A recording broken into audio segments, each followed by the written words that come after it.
कब्र में तुम सबको जाना है। इतना कहते हुए अल्लाह के नबी सारों कतार और रोने लगते हैं। इस कदर रोते हैं कि आपकी दाढ़ी आपके आंसुओं से भीग जाती है, आपके कुर्ते का दामन आपके आंसुओं से भीग जाता है। और अल्लाह के नबी रोते हुए अपने सहाबा से कहते हैं, लमिस्ले हादा फअइदू या इख्वानी, ऐ मेरे भाइयों, ऐ मेरे सहाबा, इस कब्र की तैयारी करो, यहाँ तुम सबको जाना है। वो लोगों, हमारे नबी तो कब्र को देख करके रो रहे हैं और हम इतने पत्थर दिल हो चुके हैं कि कब्र में अपने मुर्दे को दफन करने के बावजूद हमें कोई असर नहीं होता। शायर कहता है, आंखों से अपने तूने कितने जनाजे देखे, हाथों से तूने कितने मुर्दे, तूने कितने मुर्दों को अपने हाथों से दफनाया है, अपने आंखों से तूने कितने जनाजों को देखा है, फिर भी यह इंसान तुझे मौत याद नहीं आती, अपना अंजाम याद। मरना तो हम सबको है मेरे कोई इंसान ऐसा नहीं है जो ये कह सके मैं हमेशा मरना तो सब, और ये भी नहीं पता कब मरना। कुल्लु नफ्सिन ज़ाइक़तुल मौत, हर नफ्स को मौत का मजा चखना है और कब चखना है ये भी नहीं मालूम।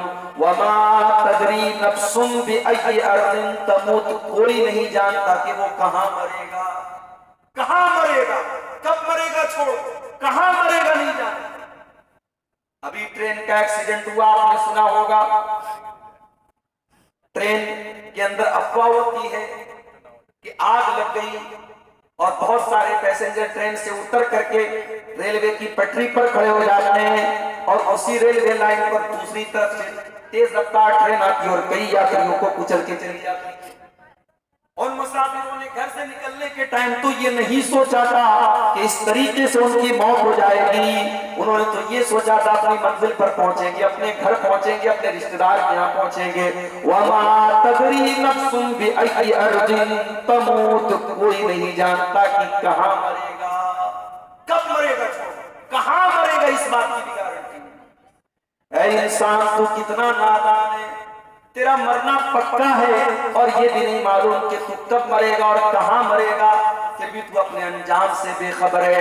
इक़्तरब लिन्नासि हिसाबुहुम व हुम फी गफ़लतिन मुरिदून, ओ लोगों तुम्हारे हिसाब का टाइम करीब है, तुम्हारे इम्तिहान का टाइम करीब है, फिर भी तुम गफलत में पड़े हुए। तुमसे बड़ा नादान कौन है, तुमसे बड़ा जाहिल कौन है, इंसान से बड़ा नादान कौन है।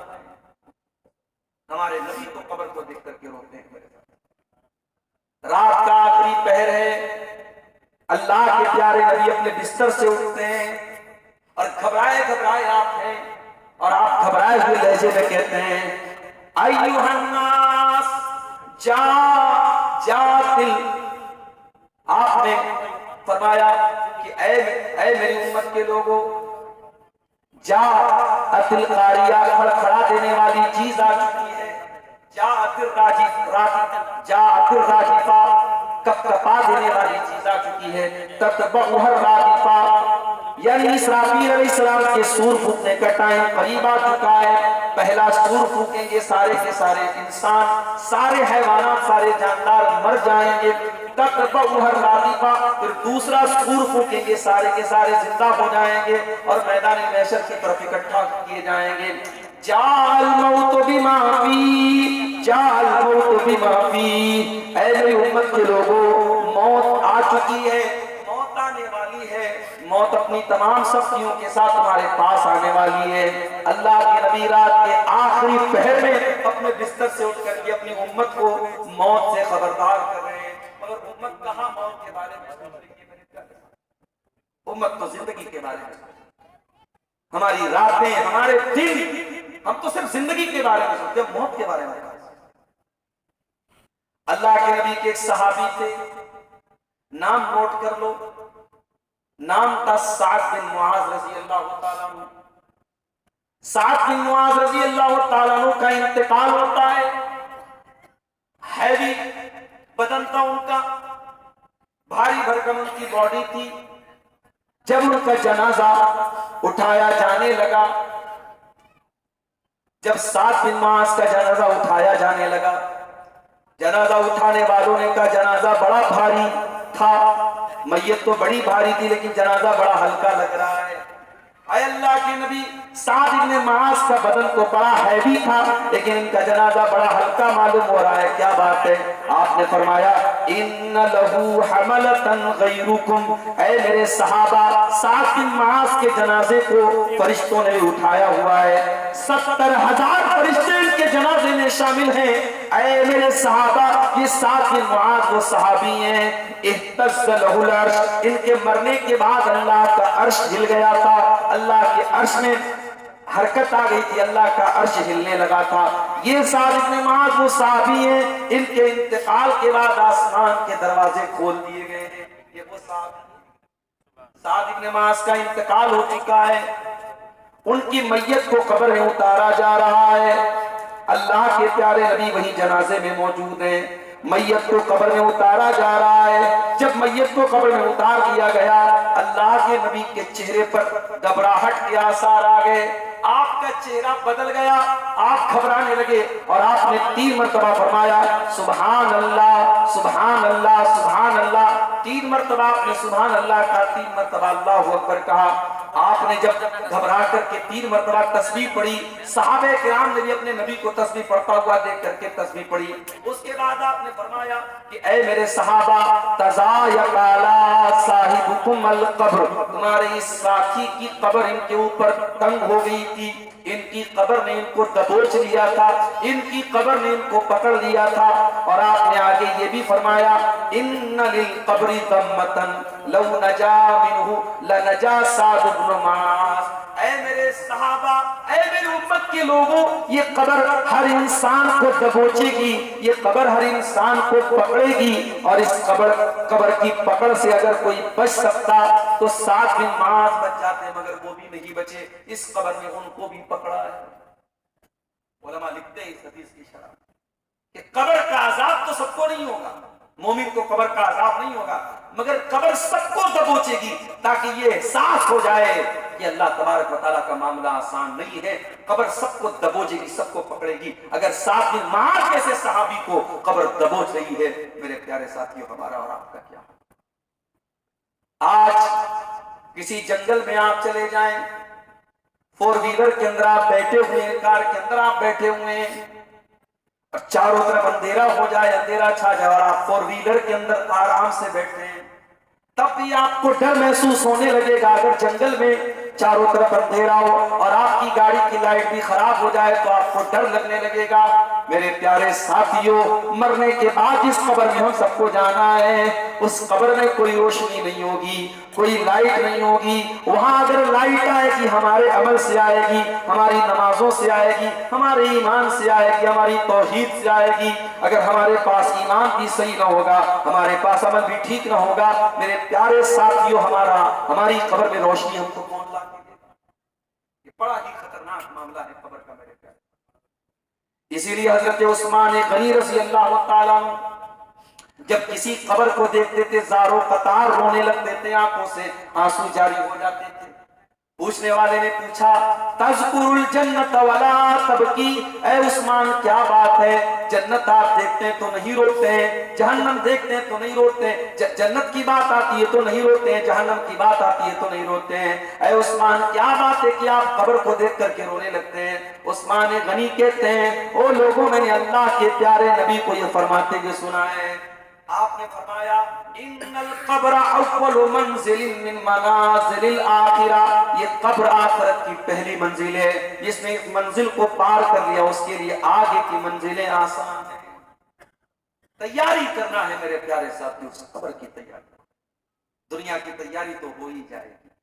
दुनिया में अगर कुछ कमी भी रह गई, दुनिया में अगर अच्छा मकान नहीं बन पाया, दुनिया में बच्चे बहुत ऐशो आराम से नहीं रह पाए, इंशाअल्लाह अगर आपने आखिरत की तैयारी अच्छी की है तो दुनिया की नेमतों से कहीं ज्यादा बेहतर नेमतें हमें आखिरत में।